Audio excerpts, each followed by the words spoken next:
everyone. Today I would like to answer a question asked by one of our viewers. She would like to understand whether regression is possible because of the screen times. This is Dr. Jyotsna Tanikundala from Daffodils CDC, Hyderabad.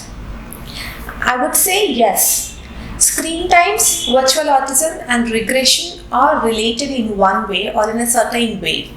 So what happens is if the child is getting used to more of the screens, the communication becomes only monodirectional. That's like one way of communication. And what happens in the kid's brain is, they doesn't bother about the emotion of the person speaking, they doesn't even understand that we need to attend to the task or attend to opposite person till they finish their conversation or the sentence. Because in screens these things are not required. And at the same time, children tend to swap the videos if it's not interesting to them. This behavior you can observe even in the infants or around 1 year of age. So that behavior is leading to inattention in the children. And another important point is you don't need another person to entertain you. It's only the virtual screen which the child is seeing.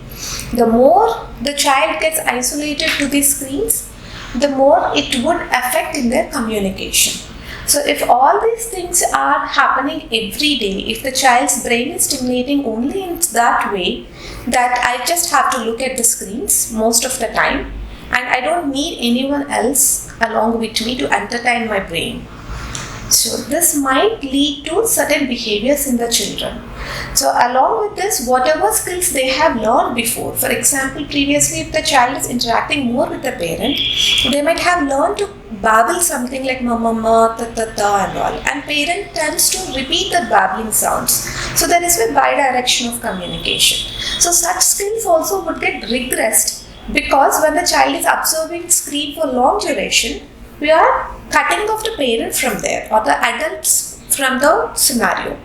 So the child doesn't have to babble to the screen because screen doesn't babble back. There is no bi-directional communication again. So such things will lead to regressions in their eye contact, even in their joint play, in their language, in their attention. So if these things are regressed because of the screens, we call those children as under the spectrum of or under the virtual autism rather than under a real autistic spectrum disorders. Because if we remove the screen and give that additional input to the child, kids might come to the better place and they might become near normal. Thank you so much.